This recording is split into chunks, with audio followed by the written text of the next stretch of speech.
جو B J پی کی حکومت پورے ملک میں وقف کی جائیداد کا جو بل لے کر آئی ہے، میں صرف مختصر سے الفاظ میں اپنی بات کو بول کر یہاں سے رخصت ہو جاؤں گا کہ اگر یہ خدا نہ خواستہ یہ بل اگر قانون بنے گا تو کوئی بھی وقف کی پراپرٹی مسلمانوں کے پاس نہیں رہنے والی، سب حکومت کے قبضے میں چلا جائے گا۔ اور جس منصوبہ بند طریقے سے نریندر مودی کی حکومت نے اپنی نفرت کو اس قانون میں جو شکل دی ہے کہ مثال کے طور پر وہ کہتے ہیں کہ وقف بائی یوزر ختم کر دیا جائے گا۔ اب وقف بائی یوزر اگر ختم ہوگا تو سب سے پہلے نشانے پر ہے ہر مسلک کا مدرسہ۔ مدرسہ کسی کی ذاتی ملکیت نہیں ہوتی ہے، تو ہر مسلک کا مدرسہ ان کے نشانے پر ہے۔ بولیں گے نہیں، اب وقف بائی یوزر کا قانون سیکشن 3 کو ہم نے ختم کر دیا، اب ہم طے کریں گے کہ کون اس کا مالک ہے۔ دوسرا، حیدرآباد کی مکہ مسجد ہے، قانون یہ بول رہا کہ رجسٹرڈ ڈیڈ لے کر آؤ آپ۔ تلنگانہ میں 33,000 کے قریب وقف کی جائیداد رجسٹرڈ ہے، 90% ان جائیدادوں کے پاس کوئی رجسٹرڈ ڈیڈ ہی نہیں ہے، کوئی رجسٹرڈ ڈیڈ نہیں ہے۔ تو حکومت بولیں گی دیکھیے اب آپ کے پاس رجسٹرڈ ڈیڈ نہیں ہے، وقف بائی یوزر ختم ہو گیا، اب ہم اس پہ قبضہ کر لیں گے۔ قبرستان ہے، قبرستان کے کوئی کاغذ نہیں ہے، خانقاہیں ہیں، کوئی کاغذ نہیں ہے، درگاہیں ہیں، کوئی کاغذ نہیں ہے، کیا ہے؟ وقف بائی یوزر ہے۔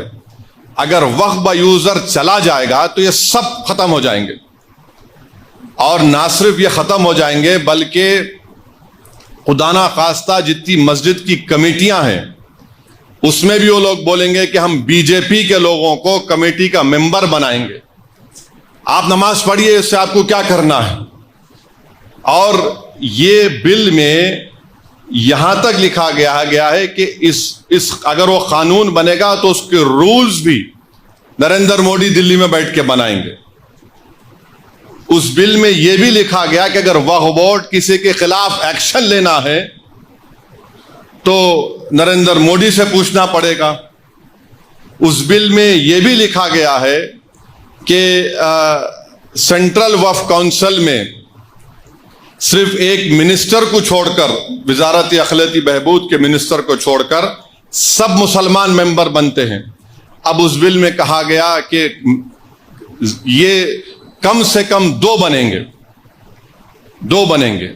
اب حکومت 7 بھی بنا سکتی۔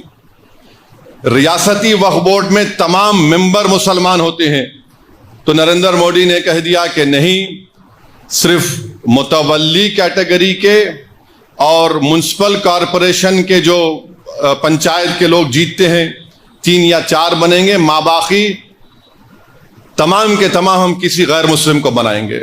ریاستی وقف بورڈ میں الیکشن ہوتا تھا متولی کیٹیگری کا، بار کونسل کے کیٹیگری کا، ایم ایل اے کیٹیگری کا، ایم پی کیٹیگری کا، سب ختم۔ حکومت ان کو نامزد کرے گی۔ اور یاد رکھیے، میں کھل کے کہہ رہا ہوں، اس کے پیچھے یہ لوگ بھی ہیں جو ختم نبوت کے منکرین ہیں، یہ شیاطین، یہ گندی نالی کے کیڑے اس کے پیچھے ہیں۔ ان کا مقصد ایک ہی ہے کہ کسی نہ کسی طرح یہ وقف کے قانون کو ختم کر دیا جائے۔ تو اس میں بہت سی شیطانی طاقتیں ملوث ہیں، اور وقف کا ٹرائیبیونل ہے۔ اب وقف کے ٹرائیبیونل میں ایک ڈسٹرکٹ جج chief justice of high court appoint کرتے ہیں ریاست کے، پھر ایک شخص کا اپوائنٹمنٹ ہوتا ہے جس کو شریعت کے بارے میں علم ہو، اور ایک ذمہ دار آدمی کو۔ نریندر مودی یہ کہہ رہے ہیں کہ اب ڈسٹرکٹ جج جو چیف جسٹس ہائی کورٹ کا اپوائنٹ کرتا نہیں، وہ ریٹائرڈ جج ہوگا، اور ایک ریٹائرڈ گورنمنٹ امپلائی ہوگا۔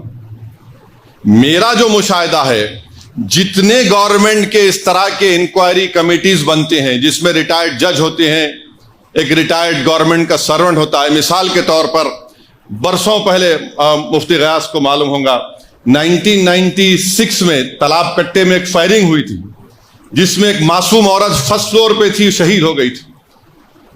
وہ کمیٹی میں کہہ دیا گیا کہ پولیس نے اپنی جان بچانے کے لیے فائرنگ کی، رپورٹ ہے، شاید کچھ نام ہے کمیٹی کا۔ پھر مکہ مسجد کی رپورٹ ہے، وہ آج تک نہیں نکلی۔ حیرت کی بات یہ ہے کہ کلیکٹر کو یہ پاور دیا گیا کہ یہ قانون بننے کے بعد